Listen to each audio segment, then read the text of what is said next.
On 21st March 1986, a baby boy arrived in a family. The family was so happy, and the happiness continued as the boy was growing into an adorable kid.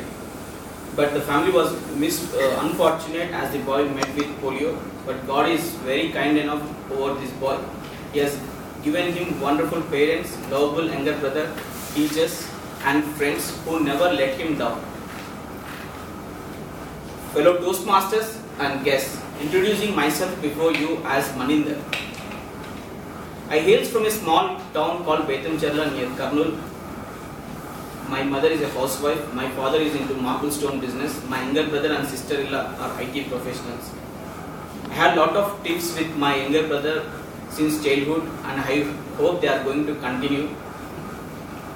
He is very special to me. We love each other, and my habits includes watching cricket and tennis religiously, and I am recently cultivating the habit of reading books. I had my schooling in my hometown.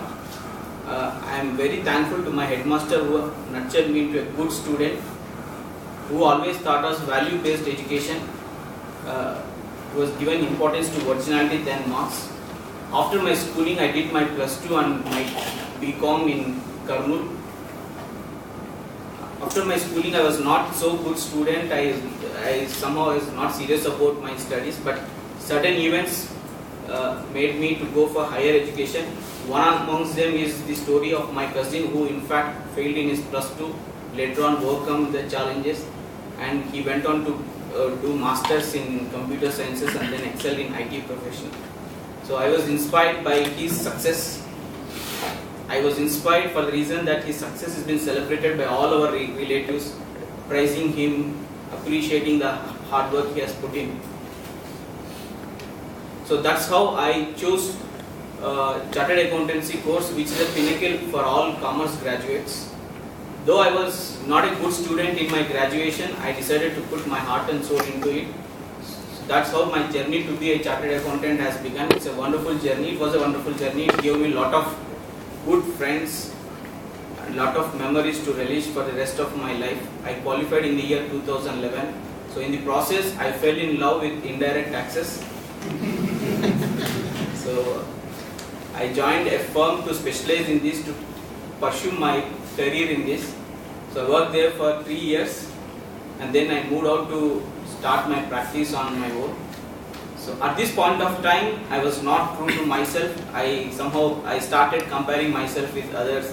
I started comparing myself with my own brother in terms of earnings and with my friends.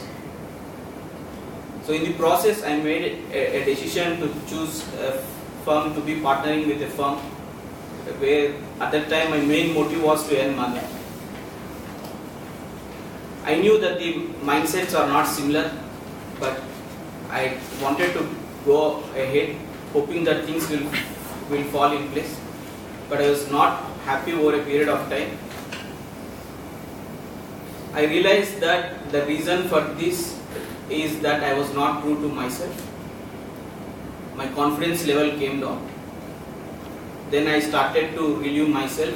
So I left the firm after 1.5 years. I had to start my career afresh. I was idle for more than 6 months at that point of time. It was a very tough time. Lot of questions came from people around me. And in the meantime, I got some offers. Some are very lucrative, but I was not tempted. I decided to go with my friend, my ex-colleague, where there is no guarantee for success or money. But this time I believed in myself. I was true to myself. I backed my abilities, and today we are excelling.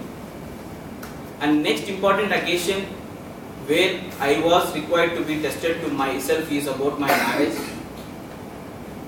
So taking into consideration my physical disability, most of the alliances that came towards us are all money driven or some extraneous factors. And my mother was as keen as a mustard.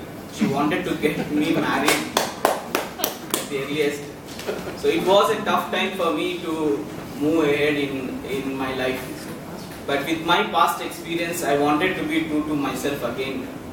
Let whatever happen in my life, not to compromise on certain important things relating to marrying a girl. So I told my parents that I'm ready to marry a girl irrespective of the fact whether she is disabled, she is widow or divorcee, but she has to believe in life with me. She has to accept what I am. Thanks to God, we got a match that suits to this requirement. My fiancée name is Devi. She has accepted me as I am. We are going to marry on 4th of this December.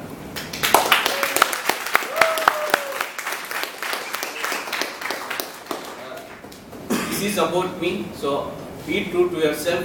You will never fall.